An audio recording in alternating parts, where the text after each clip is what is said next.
Yes, Ms. Bhaskaran, you want to respond? Quickly respond. Yes. Look at, for example, the sacking of Surat by Shivaji, Yes. and how the Shivaji Yes, Maharaj, I and how want to that is seen. respond. It's not even once. Yes, I want to Yes. respond to that. yes, Okay. yes, go ahead. Because Yes. just before sacking of Surat, Shahista Khan, the Mughal general, had come into the Deccan with 100,000 people.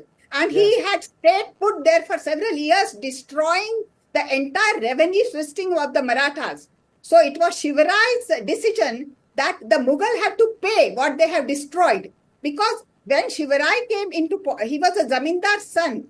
When Aurangzeb came into power, he had already 500,000 people, 200,000 well-mounted cavalrymen and 300,000 infantrymen and 40,000 artillerymen. Shivrai had nothing. He had to first establish. So when Shahista Khan destroyed his land, his revenue system, and he made his peasants poor, Shivarai said, Mughals will have to pay for the damage. And that is why the Surat was attacked. Okay. That's the reason. The that's history is very layered. It cannot be seen. I think it's fascinating listening to all of you. It is many layered. Professor Rameshwar Prasad Bahuguna, do you want to add another layer to what we've just heard? Fascinating so far. You see, I mean, you just spoke of Surat, and some of the richest merchants who lived in Surat were either Hindu or Jain. Yes. You see, without going into this specific question of whether Aurangzeb's religious outlook determined his policies or not over a period of 50 years, it's very important to know 2 or 3 things. One is that Aurangzeb was not able to understand the regional assertion in his time. The regional forces were emerging, and he explained, he tried to understand this regional assertion, whether it was of the Sikhs or Marathas or Jats, in terms of religion and not in terms of emergence of regional forces. Had he correctly understood their nature, perhaps he would have reached a different conclusion. That is why later historians like Jadunath Sarkar called it Hindu reaction, because for Aurangzeb these were religious upsurges, not regional. So that is one thing. So it is all imperial polity versus regional polity. Number one. Number two, when you ask the question whether the conflict between Marathas and Mughals was a religious conflict, I just give you one example. Shivaji's grandfather was Maloji, and Maloji, he had 2 sons.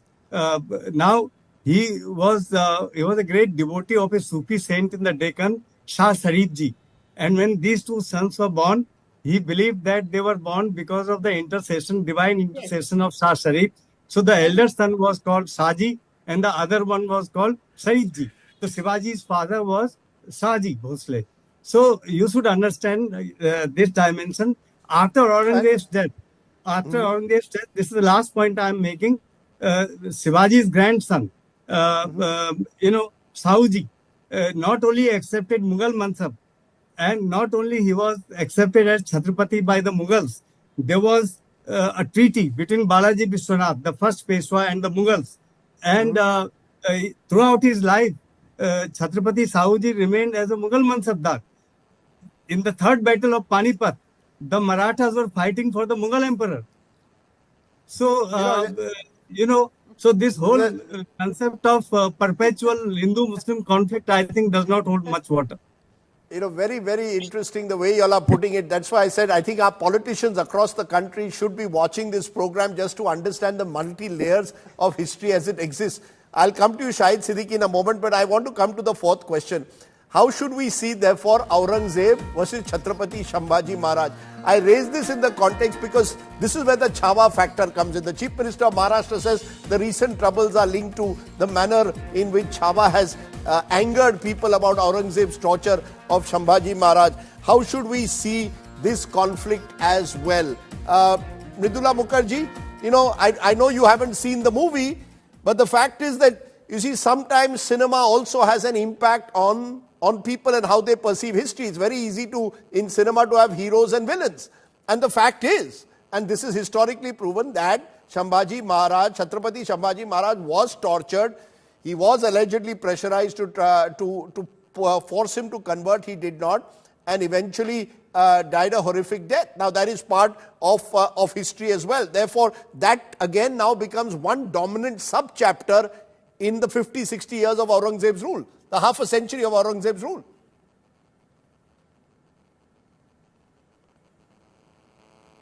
You know, the point is that it's not just about Chhawa. We know that in the last 2 years or 3 years, there have been a spate of such films, which are all geared to arousing communal passions in this country. It's not just films, it's happening in every sphere. So I would say that, you know, in a sense, this whole debate is not going to get us anywhere. Was Aurangzeb this or that? I would in fact begin by arguing, suppose we were able to prove that Aurangzeb was the most obnoxious, bigoted, horrible, you know, he was despicable. All right, what are we going to do now? Dig up his grave and throw it anywhere? Where is going to get us anywhere? I mean, is this how we deal with our history? Point, ma'am. We have, you know, let me give an example. There are tortures which the British inflicted on us, like the Jallianwala Bagh massacre, like the massacre of the Maplas in the non-cooperation Khilafat movement. You know, there were 300-400 of them put into a bogie and just left to die. There were other, you know, the Kukas in Punjab, you know, they were blown from the mouths of cannons. But very sensibly, the Indian national struggle under the leadership of forward-looking people like Gandhiji, Nehru, Maulana Azad said, we want to get rid of the British, but we are not going to hate them. We are not going to consider them enemies forever. We are not going to spend our time worrying about what happened in the past. We are going to look to the future, though we are going to criticize what the British did to us. And we are not going to make movies now in which we arouse passions against the British. Why aren't we doing that? Because it doesn't get us anywhere. You are not going to get votes by, you know, making movies against the British, but you're going to get votes by making the Kerala story, the Kashmir files and all this. So this is nothing to do with history. I mean, my tragedy always is that all these debates, the historian today is become irrelevant because history has been taken over by the politicians and it has nothing to do with history. It's all about politics. Which is my last question. And is Aurangzeb being used as a political weapon? That's my final question that I'm raising. But before that, Medha, since you've tracked Shambhaji very closely, Chhatrapati Shambhaji, do you see that period in a way as defining Aurangzeb's rule? Or as some of the historians are saying, that we've got to see it over a period of time? Yeah, so when Shambhu was brutally killed by Aurangzeb, what reaction today, what has happened, I do not approve of it at all. Okay, but in the 17th century, General Aurangzeb had descended on the Deccan with 500,000 people, you know, 500,000 people, army people. That time, with a fire of jihad in everybody's heart, with the brutal killing of Shambhu Raje, when he actually bravely faced death, thousands and thousands and thousands of Marathas who had gone to the Mughal came back to the Maratha fort. May it be Brahmins, may it be farmers, may it be tribals, may it be Balutedars.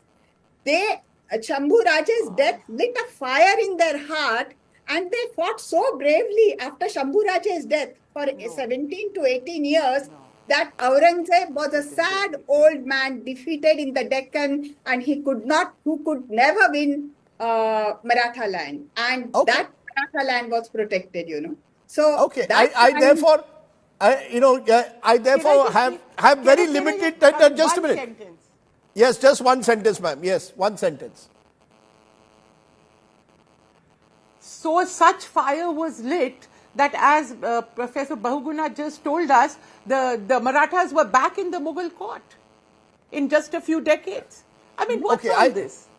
Okay, but 1 minute. Let's get back to, is Aurangzeb being used as a political weapon? I want to give 30 seconds each to all my panelists, starting with you, Shahid Siddiqui. You believe he's being used as a political weapon today? Of course, today Maharashtra politics is changing. A coalition has emerged, which is very fragile coalition. And in order to keep the coalition going, they need a common factor to glue them. They need a common enemy to attack, and that is happening with the politics in the recent times, that they need a common enemy to unite their voters behind them, and that common enemy cannot be British anymore, that common enemy cannot be Pakistan, it's too weak. Now the common enemy can be a weak group, and the past history is the common enemy, but the target is the present voters who are not ready to vote for them or who are to be targeted, and the other voters have to be polarized in their name. So Maharashtra politics, that's happening. In Right. Karnataka, you saw Tipu Sultan being villainized. In UP, it was Babar. So you find one or the other villain to unite your voters because you are not ready to do what you are expected to. And you believe do you're as a using ruler them in to 21st century. demonize today.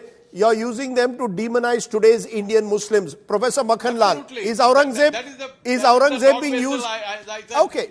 initially. I take your point. Is Aurangzeb being used as a political weapon in your view, and is that dangerous according to Professor Makhanlal?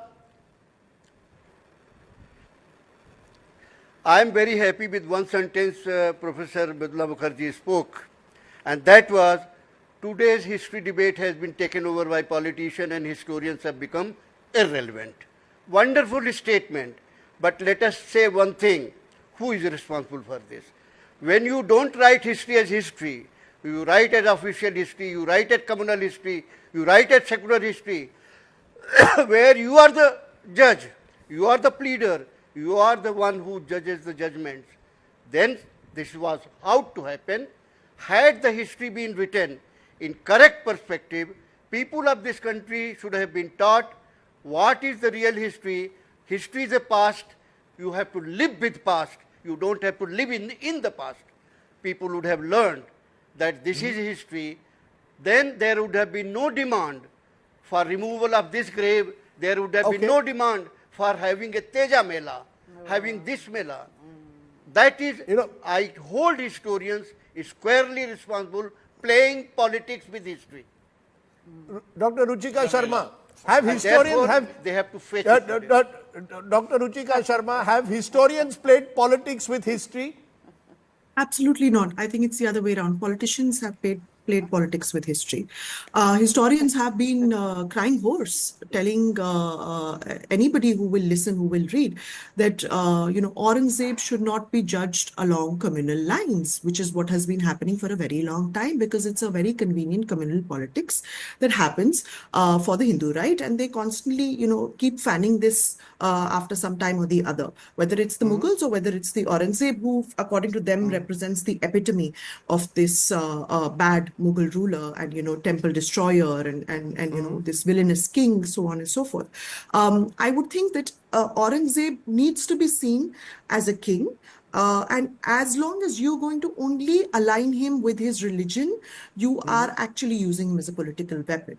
Because if you are not aligning him with his religion, then his other facets also come into play. The fact that he gave grants to 20 temples, the fact that, Jains have a very different opinion on him. The fact that, there are Brahmins in his court like Chandra Brahmin, etc., who think that, Aurangzeb was a fantastic ruler. He's such a powerful ruler. And that he has nothing but respect for somebody like Aurangzeb, who's ruling with all his might and very efficient administration. Yeah, if